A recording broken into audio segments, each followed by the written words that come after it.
Hello everyone, नमस्कार, आदाब। मैं हूं शाहरुख खान और मैं यहां इसलिए आया हूं क्योंकि लोगों ने मुझसे पूछ पूछ के परेशान कर दिया है कि यार डंकी किस बारे में है।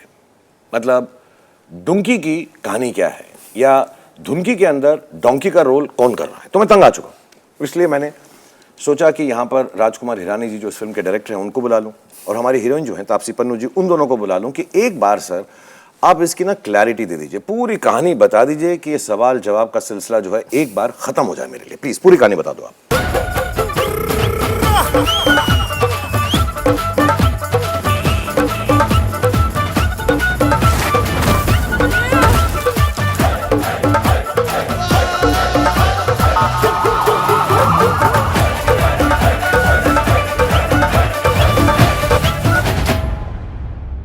मुझे ऐसा लगता है यार हम ना बहुत ज़्यादा एनालाइज करते हैं फिल्म्स को। We keep on talking too much about mass oriented, content oriented, etcetera oriented. I think films are entertainment oriented. किसी भी तरह से वो हमारे दिल को भाएं, एंटरटेन करें, जो भी उनका टॉपिक हो। सो मुझे ऐसा नहीं लगता है कि जवान या पठान मास सिनेमा थे या कुछ थे। They were just entertaining films and I hope they were entertaining films. और जब एंटरटेनिंग की बात होती है, so I don't think there is with honesty I can say there has never been a more entertaining director than Rajkumar Hirani. And films, what I have learnt in the last 8 years, उससे पहले मैं नहीं समझता था, is a director's medium. Hero, heroine, we all play our parts in it and we all try to be as good as we can be. But it is a director's medium. So I think inshallah Dunki will be a very entertaining film and lots and lots of people will watch it because lots and lots of people watch Rajkumar Hirani films and आजकल मेरी भी देख ही रहे हैं। Actually ये थोड़ा funny है मेरे लिए भी क्योंकि डंकी का कॉल जो पहला आया था वो राजू सर का ही आया था एंड बट उससे पहले काफ़ी जगह आ चुका था कि I am being considered for this film और I am doing this film and just like any other rumour मैंने कहा था ये तो पॉसिबल है ही नहीं, तो पता नहीं ये कहाँ से, जो भी पहली बार ढंग का रूमर आया मेरे बारे में, चलो मैं यही सुन के खुश हो जाती हूँ। But I think then I got a call from sir and उनका पहला यही था, अब चलो मीडिया ने बता ही दिया तो मैंने सोचा मैं भी फ़ोन करके बोल ही दूँ कि आप अनुष्ठान में एक अपनी साउथ की फिल्म शूट करी थी, उन्होंने कहा कि वापस आओगे तो फिर मिलना, मैं कहानी सुनाता हूँ। तो वो एक्चुअली में वो एक लौता ऐसा रूमर था जो अच्छा था और एक्चुअली में सच हुआ। तो ऐसा आया था पहला call. Actually, I don't know what is a typical Rajkumar Hirani film, but there is a lot of laughter in the film. There is a lot of emotion in the film. आप हंसेंगे भी, आप रोएंगे भी। और शायद जो थोड़ी अलग बात है दूसरी फिल्मों से है कि इसमें थोड़ा एक्शन भी है।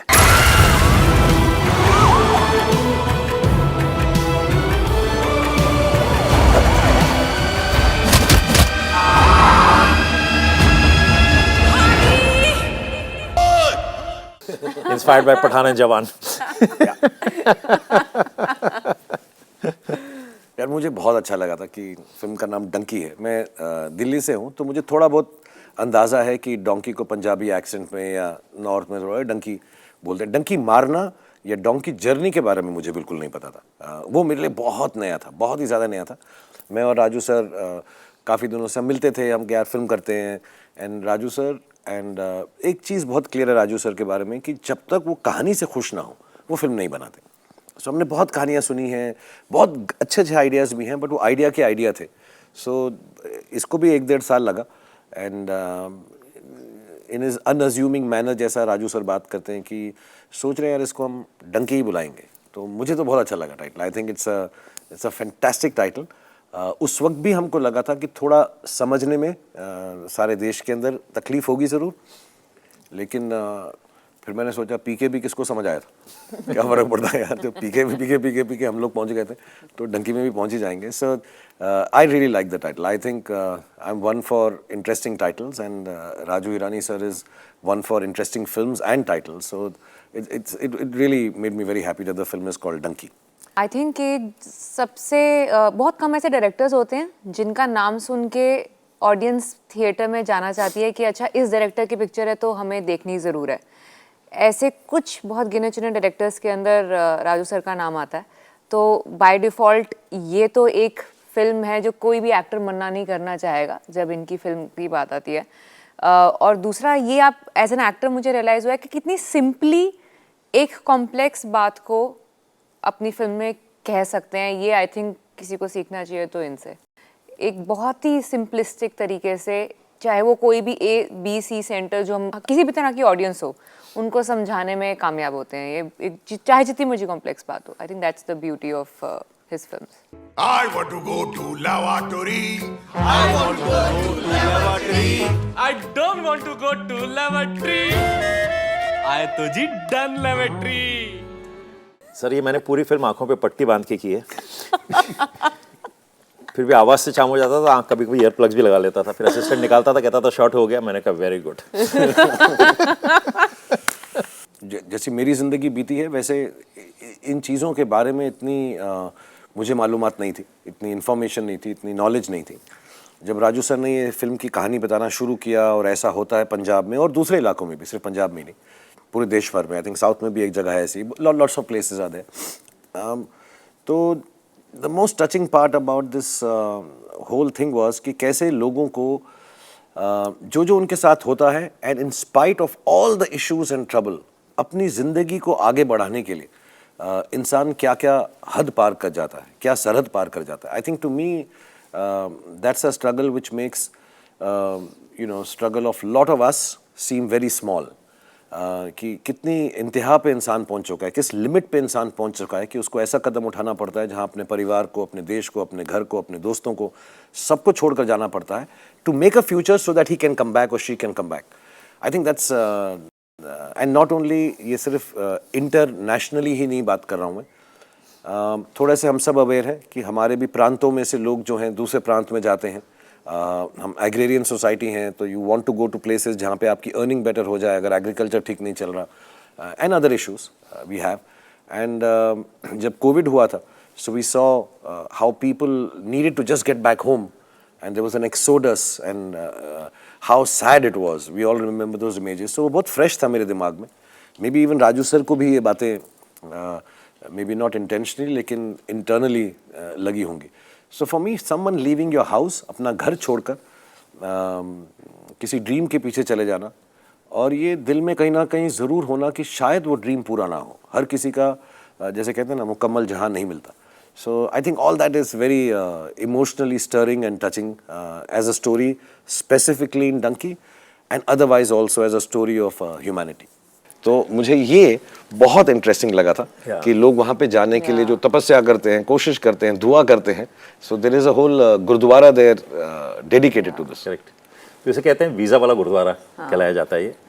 और अब इस गुरुद्वारे में जाएँ तो बाहर दुकानें हैं जहाँ पे खिलौनों के जहाज़, टॉय प्लेन्स रखे होते हैं, लोग वो खरीदते हैं और अंदर जाके चढ़ाते हैं। अपने साथ पासपोर्ट ले आते हैं, पासपोर्ट दिखाया जाता है भगवान की तरफ और दुआ यही मांगी जाती है कि भाई हमारा वीज़ा लगवा देना, कुछ करना हमारा वीज़ा। और मैंने कई लोगों से बात की, वहाँ पे जो लोग हैं जो काम करते हैं उनसे भी बात की, तो दे वेरी नाइस पीपल। उन्होंने कहा कि देखिए ये तो विश्वास है, पता नहीं होता है नहीं होता है, पर इतना विश्वास है कि हज़ारों की तादाद में रोज़ लोग आते हैं, जहाज़ चढ़ाते हैं, पासपोर्ट दिखाते हैं और कहते हैं कि हमारा वीज़ा लगवा। तो उसका नाम ही है वीज़ा वाला गुरुद्वारा। निकले थे कभी हम घर से, घर दिल से मगर नहीं निकला। क्योंकि ये फैक्चुअल कहानी है, असली चीज़ों पे बेस्ड है, इमोशन वाइज होम कमिंग पे बेस्ड है। अपने ड्रीम्स फुलफिल करने के लिए देश से बाहर जाना, स्टेट से बाहर जाना, लोकेलिटी से, मोहल्ले से, गांव से, हम सब लोगों ने किया है। ये सब इमोशंस को ये दर्शाती है। And I just want to show some of the imagery जो ज़्यादा हम नहीं बताना चाहेंगे, कि पीपल जो ट्रैवल करते हैं, जैसे ये कोई पानी का हिस्सा होगा उस डंकी ट्रैवल के अंदर, उधर से निकल के जाना, एंड कितने आई थिंक 10 लाख लोग अभी भी दुनिया भर के अंदर ऐसे पकड़े जाते हैं, जो पकड़े जाते हैं इलीगली करते हुए, और कितने निकलते होंगे तो बहुत ज़्यादा होगा। इंडिया से भी बहुत है। अब थोड़े तरीके बदल गए। सर हम लोग तो क्या ना, हम लोग जहाँ रहते हैं, जैसे रहते हैं, हमको ये कभी वीज़ा का प्रॉब्लम लगा नहीं। आप अगर स्टैटिस्टिक देखें तो वीज़ा तो छोड़ दिए, इंडिया में सिर्फ 7% लोगों के पास पासपोर्ट है। 7%। पासपोर्ट तो कोई भी बना सकता है, पर सिर्फ 7% इस देश से लोग सोचते हैं कि हम बाहर जाने की सोचते हैं। पर उसमें से फर्स्ट वर्ल्ड कंट्री जाने के लिए जो वीज़ा लोग लगवा सकते हैं, क्योंकि जिनके पास पैसे हो, एजुकेशन हो, वो बहुत ही मिनिस्कुल 0.001% में लोग लगवा सकते हैं। तो बाकी को अगर कोई जाना चाहे और उनके पास ये नहीं है, तो फिर वो ऐसे ही निकलते हैं।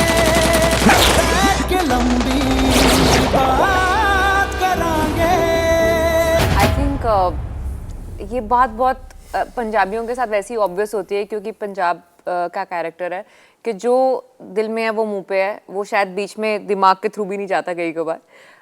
वो चीज़ इस तरह की लड़की है और उसका जो गोल है वो काफ़ी क्लियर है। वो इस तरह की लड़की है कि उसको पता है कि उसको जो चाहिए वो पूरे जी जान से उसकी तरफ बढ़ जाएगी, चाहे जो भी मुश्किल आए रास्ते में, उसको कुछ रोक नहीं सकता।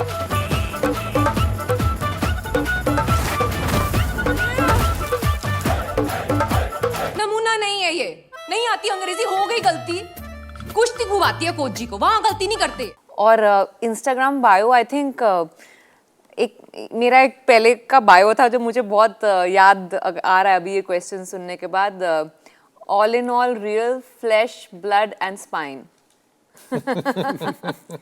सी Abhijat and me have this little thing कि कोई भी नई कहानी सोचते हैं तो पहले सबसे बोलते हैं कि यार first thing we tell ourselves कि let's try and find a unique story, कि जो ऐसी कहानी जो कभी कहीं नहीं गई हो, जो मुश्किल होता है क्योंकि इतने सालों से सिनेमा बन रहा है।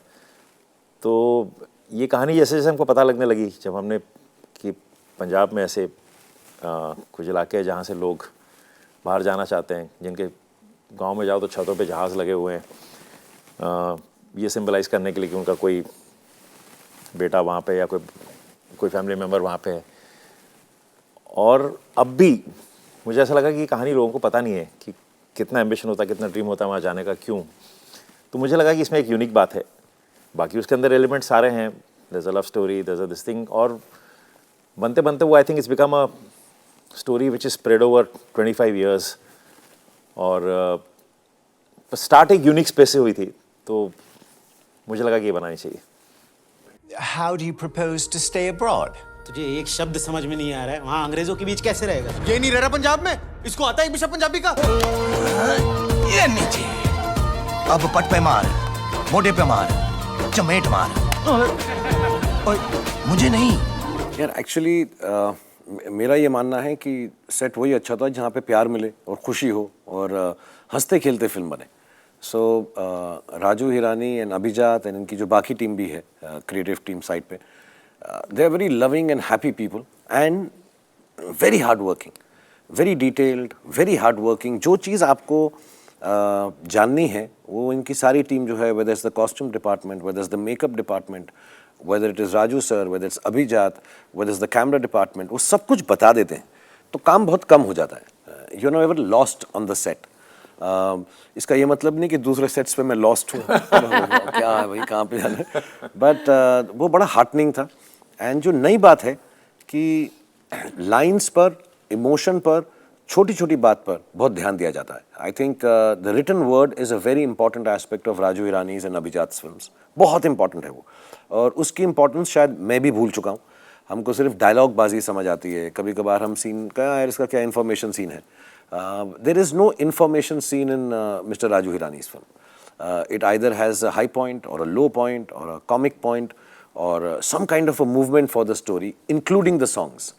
तो कोई भी चीज़ लफुंडरबाजी के लिए नहीं होती कि यार ये डाल देते हैं इसमें। सो पिक्चर जो है टाइट रहती है, ब्रीफ रहती है।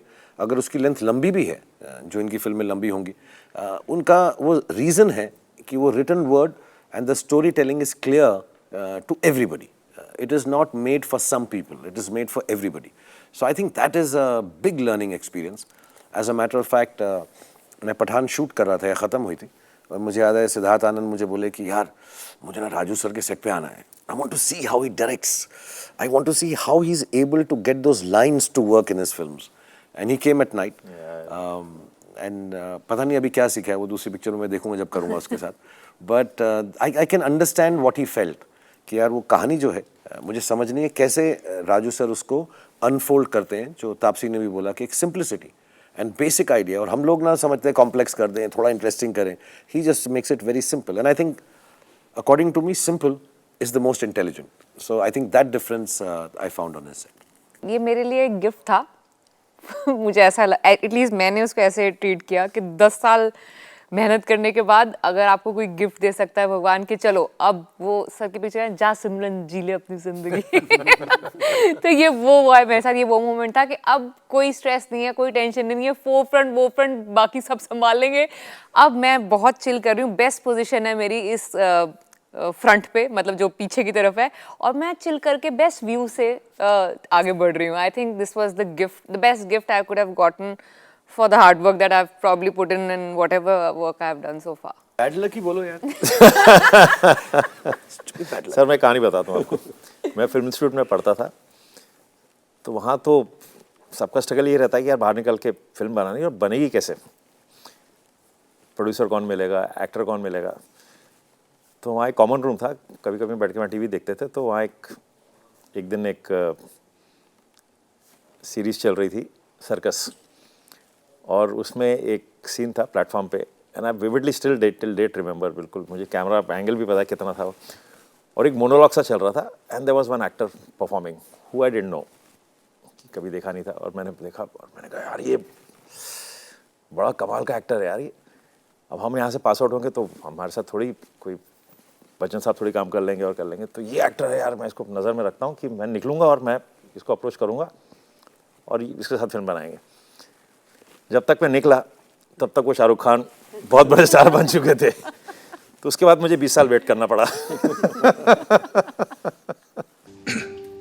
सर मेरे लिए भी कुछ ऐसा है क्या?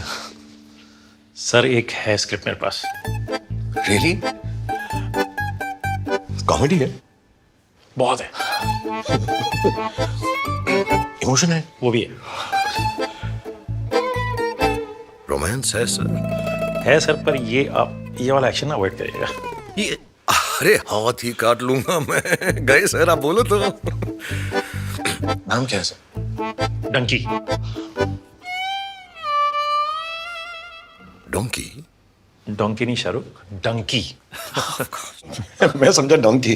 Dunki Dunki in an age मतलब सर मुझे लगता है कि I would like to have the trait of Hardy, जो कैरेक्टर राजू सर ने लिखा। उसका ट्रेट मुझे चाहिए कि कोई प्रॉब्लम हो तो सॉल्व कैसे कर लेता।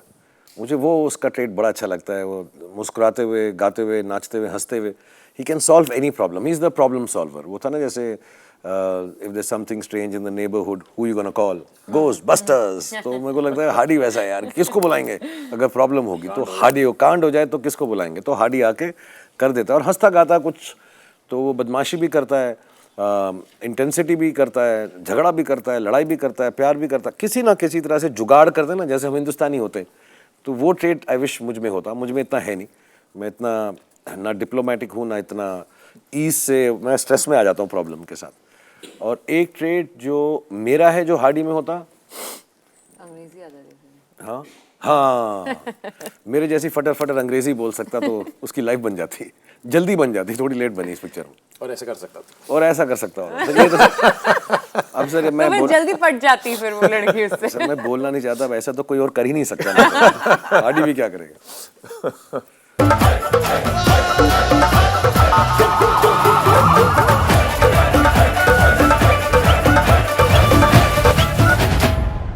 आई एम वेटिंग के 21 दिसंबर वो वाला मोमेंट होना चाहिए लुटपुट, तो वो 21 दिसंबर पे बेटर हो जाए तो वो मैं अच्छे से याद रखूंगी जिंदगी भर।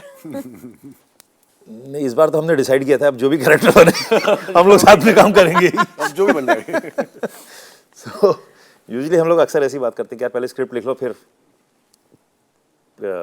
एक्टर पहले मत सोचो, ताकि नहीं तो फिर क्या होता है आप you get influenced by the actors strengths की और वीकनेसेस की, यार ये नहीं, ये अच्छा करेगा तो वो रखते हैं ज़्यादा, ये नहीं कर पाएगा तो नहीं, ऐसा करके तो हम कहते हैं नहीं पहले कैरेक्टर लिख लो कर लेंगे। पर इस बार हम पहले ही डिसाइडेड थे कि अब जो भी कैरेक्टर हो हमको तो बनानी है ये फिल्म, और शाहरुख जैसा भी करेगा कर लेंगे। एक्चुअली यार मैं बहुत बार, सबको भी मालूम है, मैं नॉर्थ इंडिया का हूँ, दिल्ली का हूँ, तो मैं पंजाबियों से सराउंडेड हूँ। मेरी वाइफ की पूरी फैमिली जो है पंजाबी है, एंड दिल्ली में होना मतलब बहुत सारे पंजाबियों को जानना। सो ये एक ट्रेट है उनमें, वो चकदे फट्टे वाला ट्रेट होता है, या एटलीस्ट हम ये बिलीव करते हैं और इसमें हमारा फेथ है, बिलीव ही नहीं हमारा फेथ है कि भाई पंजाबी होगा ना भाई तो उड़ा डालेगा एकदम करके, तो वो एक सॉलिड बात है इसमें, and I fully believe in it. मेरे को ऐसा लगता है कि you know I remember once an uncle of mine, Gauri's uncle, he came and told कि यार मैं बाहर आ गया, मैं वो लाइन भूलता ही नहीं लाइफ के अंदर, कि उन्होंने बताया कि यार वो भाग रहा था, मैं पीछे पीछे आ गया, हाथ में मेरे कट्टा था, पता नहीं क्या कुछ तलवार थी, कच्चे में था मैं, वहाँ तक भी मुझे स्टोरी ठीक लगी। वहाँ कच्चे में बाहर आ, कच्चे बनियान में आ गया मैं तलवार लेके, और मूनलाइट में मेरे ना डोले लश्कारे मार रहे थे। मैं, for me that is one of the, that just defines everything which is machismo, macho, manly, solid, never give up spirit। यार सब कुछ ठीक था, मैं कच्चे बनियान तक समझ गया मैं दिल्ली वाला हूँ, तलवार तक समझ गया गुस्से में थे, लेकिन मूनलाइट में जो डोले लश्कारे मार रहे थे यार बस, फिर तो वो, so the essence of Punjabiyat is solidity, and not only now, I mean from being farmers to being soldiers, warriors and farmers, तो वो हमको खाना भी खिलाते हैं और हमारी रक्षा भी करते हैं। So there is, I think, this culture of Punjabiyat just makes them so wonderfully strong in the rightest sense of the word. They're gentle and they are poetic. They dance the bhangra. They fight the wars. They're warriors, and their religion is so beautiful, so Sufiana. So I think all of it put together really makes them true men, and not in the sense of just being macho or solid or this thing. I think gentleness, hard work, warrior qualities, and Sufiana-ness, I think all mixed together makes Punjab so wonderful, at least for somebody from the north when I look at it. I think इस picture में तो मुझे double triple plus मिल गया है honestly. मतलब मैंने तो सोचा था अगर मुझे पीछे पेड़ वगैरह भी बना देते ना इस पिक्चर में, बैकग्राउंड पासिंग शॉट भी दे देते, मैं वो भी कर लेती। आ जाऊंगी मैं करने के लिए एक्चुअली में। अगली में तुझे पेड़ ही रखा है। सर कहते हैं साइकिल बनाते हैं तापसी को, मैंने कहा पेड़ बनाते हैं। ओके चलो कोई नहीं, बट मैं पूरे सीन में फिर वही रहूंगी। अब देखना थोड़ा थोड़ा हिलती रहना, थोड़ा थोड़ा। बट तो आई थिंक जो मुझे मिला, I think it's better when people watch it and they realise it.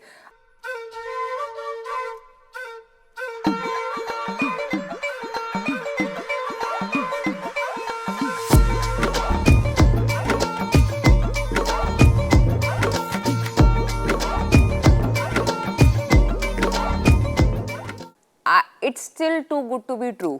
The role that I got, the character that he gave me, it's just too good to be true to have that in his film opposite him. I think I still have to believe this has really happened with me. See, I always feel कि right cast is half the battle won. So मुझे अभी तक याद है वो 3 Idiots में चतुर की कास्टिंग करनी थी, तो we wanted a character who doesn't know Hindi. तो हम जितने भी एक्टर को ऑडिशन कर रहे थे यहाँ पे, उन्हें हिंदी तो आती थी, and they had to behave as if they did know Hindi, तो वो ठीक से हो नहीं पा रहा था, यानी होता था, they were acting as if they don't no.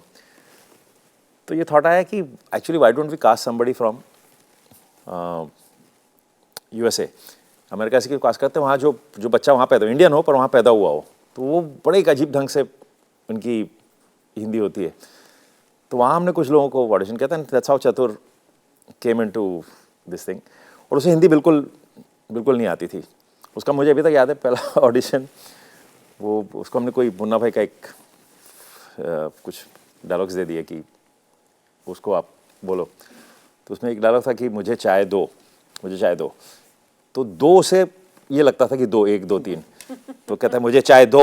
You know, सो हमने कहा यार ये तो परफेक्ट है कि उसको स्पीच देनी है उसमें, और तो ये will be the right cast for it. So he came in, फिर उसने हिंदी सीखनी शुरू कर दी, तो by the time actually reached to do that scene, वो उसको थोड़ी हिंदी आ गई थी। तो वो फिर मुझे शूट पे मैंने कुछ डायलॉग चेंज कर दिए कि यार ऐसा बोलते जो उसको ना आए। तो actually if you have the right person for that this thing, तो आपका आधा बैटल तो वहीं ख़त्म हो जाता है। और हम लोग वक्त भी लेते हैं उसमें कि अच्छे से कास्ट ढूंढो। Like even in this film, when we have Anil and Vikram, once you see the film, you'll realize कि how apt they are for the film. और वो रियल लगने लगे उस माहौल में, तो फिर it's always better. I understand noun, pronoun, adjective, verb, adverb, conjunction, colon, semicolon, comma ते full stop. ये देखो यार। और ये हम मेथड एक्टर्स पे पहुंचे। हाँ मेथड एक्टर की बात निकली तो बता दे।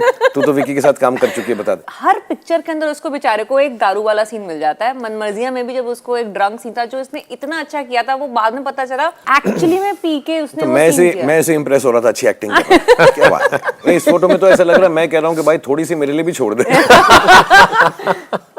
बट इसने ये सीन बहुत खूबसूरत किया। फैंटास्टिकली परफॉर्म सीन है। How do you propose to stay abroad? तुझे एक शब्द समझ में नहीं आ रहा है, वहाँ अंग्रेजों के बीच कैसे रहेगा? ये नहीं रह रहा पंजाब में? इसको आता है एक भी शब्द पंजाबी का? नहीं, कॉन्शियस एफर्ट तो नहीं है यार। आई एम 58 नाउ एंड मुझे ऐसा लगता है मुझे एज सेंट्रिक रोल्स करने चाहिए। And if I get an opportunity in a film, so of course 100% जब हम जवान ज़्यादा commercial in your face kind of character है, मैं कहूँगा I won't call it caricature but it's an over the top old person. But in this film ये बहुत real है, डंकी में बहुत रियल है। एंड डंकी में एक छोटी सी बात है कि ये एक प्रॉमिस है, एक वादा है एक सोल्जर का। तो एक जर्नी है एंड वही इस फिल्म की आई थिंक इंट्रीगिंग क्वालिटी है कि वो जो जर्नी है वो एक स्पैन करती है time. So like a saga.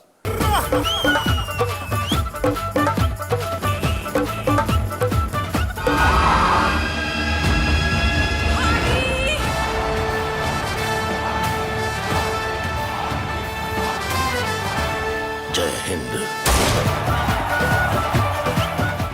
And to play that, to be a certain age and then span that many years is very interesting. So I would say that I've been age honest first time in Dunki. I don't know कितनी उम्र का हमने सोच के चले, Hardy हो जाता है 60 का है 65 का है, but it's more close to my age and I think I've tried to do it as real as possible. अब वो कितना कामयाब हुआ नहीं हुआ मुझे नहीं पता. It's not a conscious effort, but I feel more comfortable playing my age. Otherwise, and जब मैं young कर रहा हूँ तो de-aged हूँ, तापसी के साथ हूँ जो छोटी उम्र में मुझसे, so फिर मुझको एक logically अच्छा लगता है कि अच्छा ये character है, ये मैं हीरो की वजह से younger heroine के साथ काम नहीं कर रहा हूँ. It makes me more comfortable to be honest. But having said that, मैं इतना young लगता हूँ तो लोग मुझे देना नहीं चाहते older roles, so we're playing 27, 28 till they tell me. But in all seriousness, it is fun to play, a span like this. It's very intriguing, very interesting in Dunki कि मैं ये एक span का age का कर रहा हूँ, तो वो बहुत interesting था मेरे लिए. I think he shot for 2 years for this film and I think कुछ 5-6 महीने का उसके पहले का prep था. But the moment I got this film, मैंने कहा अब सब everything can wait. So I finished up whatever I had signed before I took this film, and then till date I'm just chilling. Actually, after I finished shooting for this film is when I started something else. Beach mein I didn't take up anything new in between because I was ready to. As I told you, this was a gift that I wanted to enjoy, and I enjoyed it for more than 2 years. Oh God. अब sir एक ही पूछा है sir, आप अब 4-5 वापस पूछने चाहिए. मैं आपको प्रॉम्प्ट करता था. Good looks, amazing dancing skill, hair which is more than anybody else's. ये तो कह सकते हो सर कि बाल सबसे ज्यादा थे इसके. एक तो चार्म जिसकी वजह से मुझे पट्टी बांध के काम करना पड़ता था. एब्सोल्युटली. दूसरा तीनों के डिंपल्स नहीं और हाँ डिंपल्स का नहीं है. दूसरा मैं 11 बजे तक सो जाता था. Now he really taught me that you can stay awake till 5 in the morning. And आराम से without. अब मैं 6 बजे सोता हूँ. मजे से जी रहा हूँ मैं. जिंदगी पूरी मेरी उलट फेर हो चुकी है. Just to let you know ये इंटरव्यू भी 3:30-4 बजे सुबह हो रहा है. अब सबकी लाइफ बदल चुकी है सर.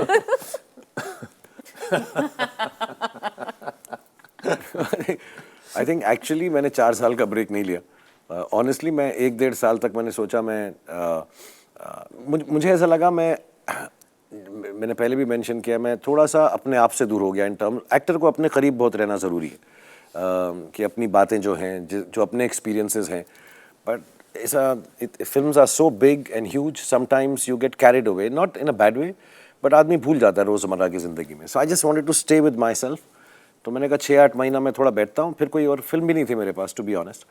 मैं बैठता हूँ और मैं होड़ में फिल्में साइन नहीं करता कि भाग लिए, ये कर लिया, अभी दूसरी करनी. मुझे वो सब प्रॉब्लम नहीं है कि मुझे यार अब अगली फिल्म कौन सी साइन करूँ. मैं नहीं है तो मैं बैठ सकता हूँ आराम से. मैं लेज़ी हूँ इंटरनली.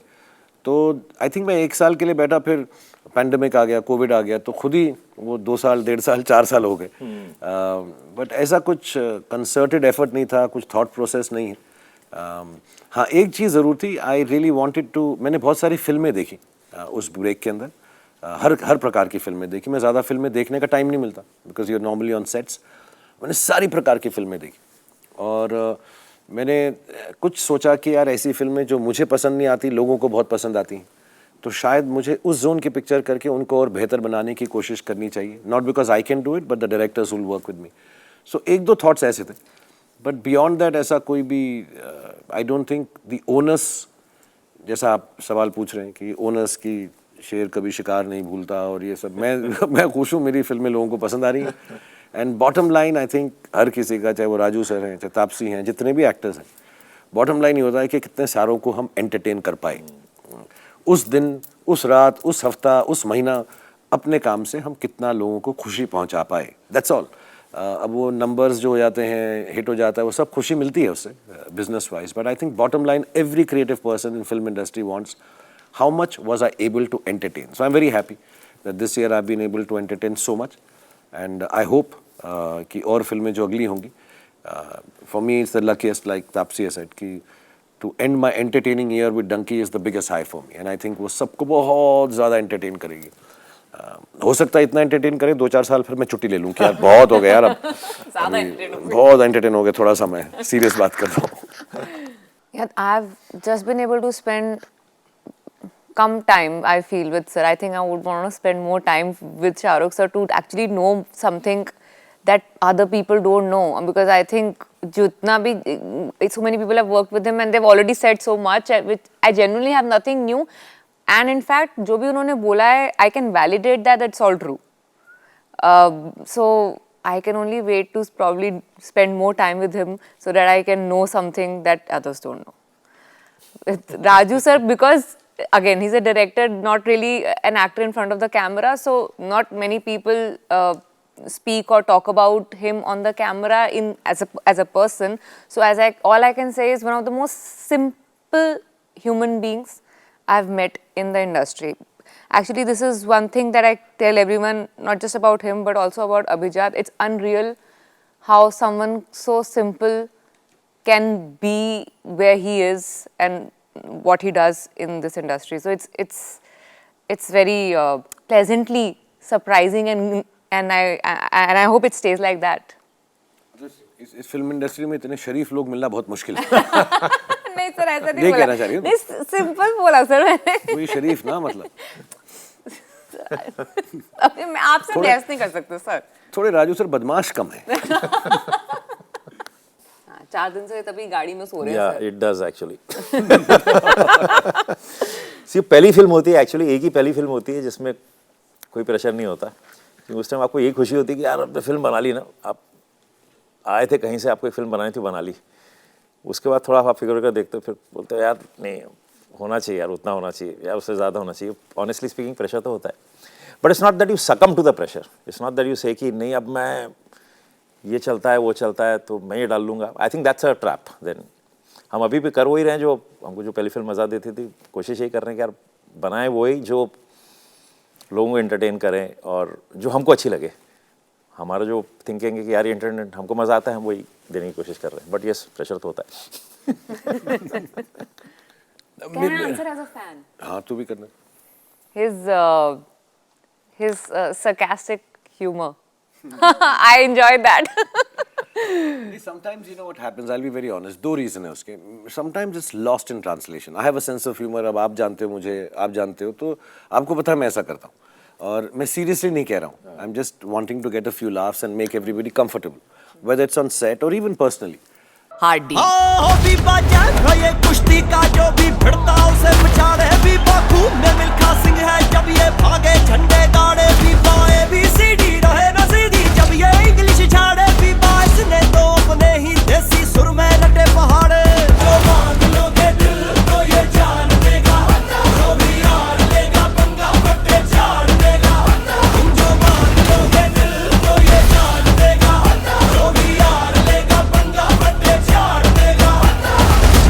जज साहब, मुझे मेरे देश में कोई खतरा नहीं है। मेरा देश जैसा है मेरा है। मैं यहां रहने के लिए अपने देश को गाली नहीं दूंगा। जय हिंद।